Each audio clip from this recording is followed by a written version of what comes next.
We have major breaking news right now. Chief Justice John Roberts of the United States Supreme Court has issued a stay of a lower court decision that would have required the Trump administration to immediately return Kilmar Abrego Garcia, a Maryland father who was unlawfully deported by the Trump administration last month, to El Salvador. Kilmar Abrego Garcia had been being held in the SECOT facility in El Salvador, and a federal judge in the District Court of Maryland previously ordered the Trump administration to return him by this evening at 11:59 p.m., saying that it was a grave mistake for the Trump administration to have deported him. The Trump administration even admitted that his deportation was erroneous in court filings. And while now Chief Justice Roberts has blocked that lower court order from taking effect, and the Trump administration, at least until 5 p.m. tomorrow, does not have to return Abrego Garcia.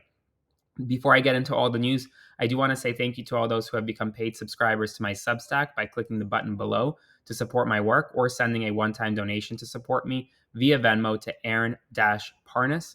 Would love for you guys to continue supporting my work if you can, so please consider becoming a paid subscriber or sending that one-time donation via Venmo today. That's not all, however. There is increased bipartisan momentum in the Senate side on Capitol Hill right now to block or limit Donald Trump's tariffs. Remember the Senate legislation that was introduced by Democrat Maria Cantwell and Republican Chuck Grassley? Well, that legislation now has 7 Republican co-sponsors, and that's growing.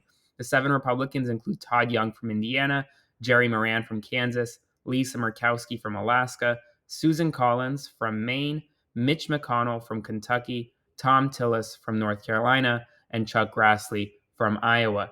Senate Democrats are all in favor of this bill. That means there are 55 votes in the Senate to limit Trump's ability to institute tariffs. They need 5 more votes to pass it. If I had to guess, I think they'll get it.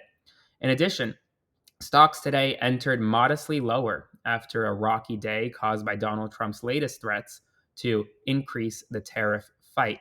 Donald Trump has announced that he will be instituting an additional 50% tariff on all Chinese goods tomorrow if the Chinese government does not lift its 34% tariff imposed on American goods today. That 50% will be an additional 50%, meaning the Trump administration will impose a total of 104% tariffs on China, possibly as soon as tomorrow. Today, Trump met with Israeli Prime Minister Benjamin Netanyahu, where he said that he is not looking at pausing any tariffs. He also further said that controlling and owning Gaza, the Gaza Strip, would be a good thing. In addition, the Trump team is actively considering an exporter tax credit to offset tariff risks. Apple is now planning to source more iPhones from India as a result of Donald Trump's tariffs. The European Union proposed a 25% tariffs on all United States goods. Remember that legislation that I was talking about earlier regarding Chuck Grassley, Maria Cantwell, that bipartisan legislation in the United States Senate? Well, the Trump administration says that Donald Trump will veto the legislation if it passes. Remember, it has to pass the United States Senate with 60 votes. It has to pass the United States House by a majority vote. It's likely to pass the Senate. It's not as likely to pass the House. In addition, U.S. Catholic bishops have ended federal partnerships for most major aid work, citing the Trump administration's funding cuts. The Supreme Court has recently turned away a challenge to New York's recently enhanced gun restrictions.